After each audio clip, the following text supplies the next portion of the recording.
시편 92편부터 100편까지의 말씀은 하나님의 주권을 인정하는 시들이다라고 이야기를 드렸습니다. 그래서 이 연말 가운데 우리가 나의 작음을 알 뿐만 아니라 하나님의 크심을 인정하는 것이 필요하다.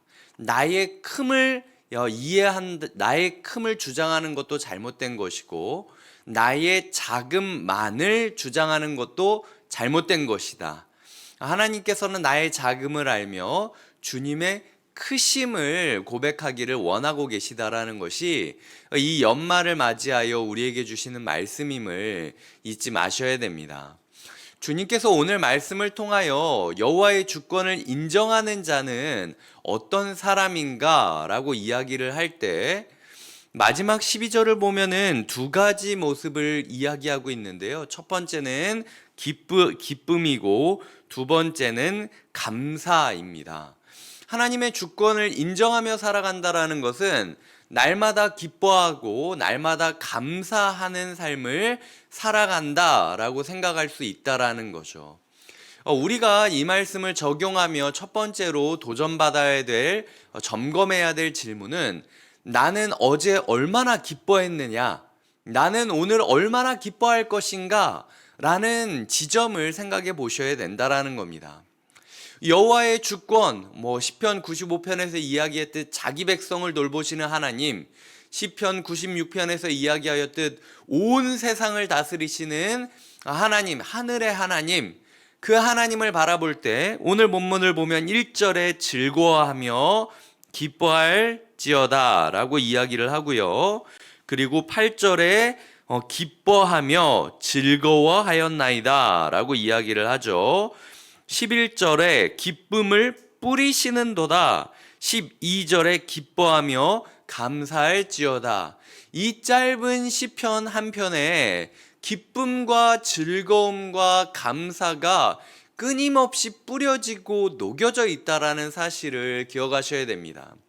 신앙생활의 맛을 찾으셔야 된다라는 거예요. 기쁨을 뿌리지 않는 자들, 기쁨을 맛보지 않고 즐거움을 녹여내지 않는 삶은 신앙생활을 하고 있지만 신앙생활답지 못할 수 있다라는 겁니다. 하나님으로 인하여 기뻐하기를 원하신다라는 것, 이것이 주권자 하나님께서 오늘 우리에게 요청하는 삶의 모습임을 우리가 꼭 기억해야 된다라는 거죠. 두 번째로는 이 기쁨과 감사, 즐거움이 어떤 부분에 있어서 표현이 되느냐? 예배로 표현이 된다라는 겁니다. 7절에 보면 조각한 신상을 섬기며 허무한 것으로 자랑하는 자는 다 수치를 당할 것이라. 너희 신들아, 이 신들은 우상을 얘기하는 거죠. 야, 우상들아, 너희조차도 여호와한테 경배해야 되지 않겠냐? 라고 이야기를 하면서 오직 하나님의 주권을 인정하는 사람들은 예배자가 되어야 할 것을 명하고 있음을 우리는 보게 됩니다. 이것이 그냥 일주일에 한 번 교회에 모여서 종교적인 행위를 하는 것으로 끝나는 것이 아니라 삶의 예배로 이어져야 된다라는 것이 10절에 나와 있습니다. 여호와를 사랑하는 너희여, 이게 예배인 거죠. 우리가 예배 가운데 주님 사랑합니다. 주님의 사랑을 내가 알겠습니다. 예배의 근거이자 우리 기쁨과 즐거움과 감사의 근거가 되는 것. 여호와의 사랑을 입고 있다라는 사실. 내 몸은 더럽고 내 삶은 남루하지만 그럼에도 불구하고 마치 길 가는 노숙인을 누가 코트를 벗어주면서 따뜻하게 해주듯 하늘의 하나님께서 오늘도 은총으로 그 사랑으로 우리를 감싸 안고 있다라는 사실을 우리가 인정하는 것. 그 너희여 악을 미워하라 라고 이야기를 하고 있죠. 우리의 예배가 그저 종교 행위로 끝나는 것이 아니라 악을 미워하고 여호와의 사랑을 입은 자라는 정체성을 세워가는 하루가 되는 것. 이것이 하나님께서 예배를 통하여 우리에게 원하시는 목적이자 예배의 결과임을 이야기할 수 있다라는 것입니다. 하나님께서는 이것을 위하여 말씀을 주셨습니다. 2절에 보면 구름과 흑암이 둘렀고 의와 공평이 보좌의 기초로다라고 이야기를 하는데요. 이거는 시내산에서 율법을 받을 때를 이미지를 그리고 있는 겁니다. 마치 시내산 위에 구름과 흑암이 덮고 있었고, 그리고 십계명이 두 돌판이었잖아요. 의의 돌판, 공평의 돌판이라고 이야기를 하면서 이 둘 돌판을 증거로 세우시면서 하나님께서 이야기하시듯, 하나님께서 그래서 나중에 이제 언약궤를 보면은 언약궤가 두 돌판을 덮은 상태로 있지 않습니까?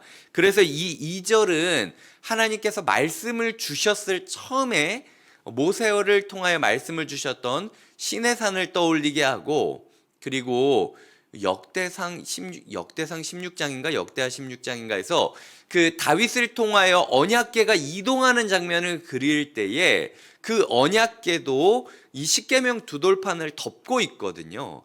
그런 맥락 가운데 이게 선포된 시편임을 기억하셔야 됩니다. 하나님께서 오늘 우리에게 신비로운 말씀, 흑암 속에 들어가지 않으면 마주할 수 없는 말씀을 우리에게 주시는데, 그 말씀은 무슨 말씀이냐? 우리가 기뻐하고 즐거워하고 감사하기를 바라는 하나님의 마음이 담긴 말씀이고, 그 말씀을 어떤 말씀이냐? 우리가 하나님을 사랑을 입은 자로서 악을 미워하는 자로서 살아가기 위하여 날마다 경배하는 자, 예배하는 자가 되길 원하는 모습을 담고 있는 것이 주님께서 우리에게 주신 말씀이라는 것입니다. 그래서 오늘 새벽 한 책을 읽었을 때 그 책에 이런 글귀가 적혀 있었습니다.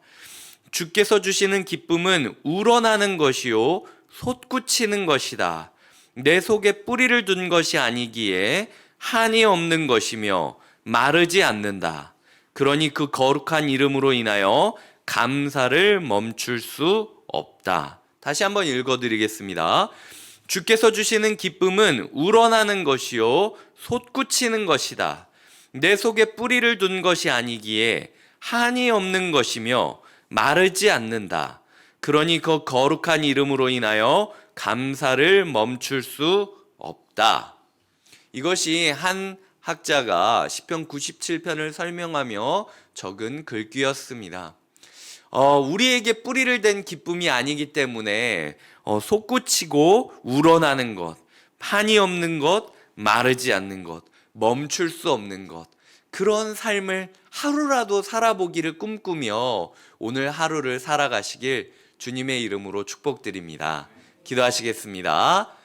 하나님, 우리에게 기쁨을 주시옵소서. 기쁨이라는 한 단어를 계속해서 노래하고 추임새처럼 넣어가는 이 시편을 보며 우리의 삶에 기쁨이 억지로 쥐어짜는 것은 아니었나, 이렇게 마르지 않는 샘물처럼 막 펑펑 솟구쳐 오르고 있는가 점검해 보며 우리의 예배를 돌아보고 삶의 예배를 점검하는 하루가 되게 하여 주시옵소서.